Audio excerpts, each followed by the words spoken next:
एक हिंदू भाई का सवाल है, हमारा नबी मोहम्मद मुस्तफा सल्लल्लाहु अलैहि वसल्लम आने का पहले कुरान नाजिल हुआ नहीं, उसका आने का बाद ही क्यों हुआ?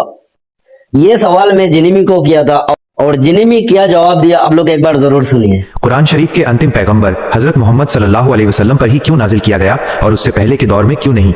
इस विषय में इस्लामिक इतिहास और मान्यताओं के अनुसार कई महत्वपूर्ण कारण बताए गए हैं। 1.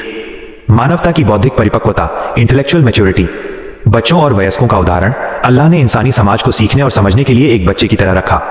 शुरुआती दौर में इंसानी समाज बच्चा था, इसलिए उन्हें शुरुआती और स्थानीय स्तर पर मार्गदर्शन कम शब्दों में छोटे पैगंबरों के जरिए दिया गया। जब इंसानी दुनिया वैचारिक और बौद्धिक रूप से परिपक्व, मैच्योर हो गई और सभ्यताओं का आपस में मेल जोल बढ़ा, तब अल्लाह ने एक ऐसा मुकम्मल और अंतिम ग्रंथ कुरान उतारा जो पूरी मानवता के लिए हमेशा के लिए मार्गदर्शन बन सके।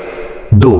पिछले संदेशों में मिलावट, alteration of previous scriptures. Quran से पहले कई आसमानी किताबें जैसे तौरत, जबूर, इंजील उतरी थीं, लेकिन वे किताबें सुरक्षित नहीं रह सकीं। समय के साथ इंसानों ने उनमें फेरबदल कर दिया या वे इतिहास के पन्नों में खो गईं। जब पिछली किताबों की शिक्षाएं सुरक्षित नहीं रहीं और लोग भटकाव में चले गए, तब अल्लाह ने अपनी आखिरी और पूरी तरह सुरक्षित किताब कुरान को अंतिम नबी पर उतारा ताकि इंसानों के पास हमेशा के लिए सही रास्ता मौजूद रहे। 3. अंतिम और सार्वभौमिक संदेश, यूनिवर्सल एंड फाइनल मैसेज। हजरत मोहम्मद से पहले जितने भी नबी पैगंबर आए वे किसी खास कबीले, देश या विशेष समय के लिए भेजे गए थे, जैसे हजरत मूसा सिर्फ बनी इसराइल के लिए, लेकिन अंतिम नबी को पूरी मानव जाति, कौम बशर के लिए भेजा गया और कुरान को क़यामत तक के लिए पूरी दुनिया का मार्गदर्शन बनाया गया।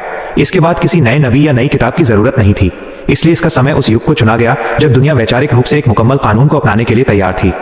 4. अल्लाह की हिकमत, डिवाइन विजडम। अल्लाह ताला बेहतर जानता है कि किस दौर में, किस इलाके में और किस शख्सियत पर अपना पैगाम भेजना सबसे मुनासिब है। इसे इस्लामिक शब्दावली में हिकमत, डिवाइन विजडम कहा जाता है।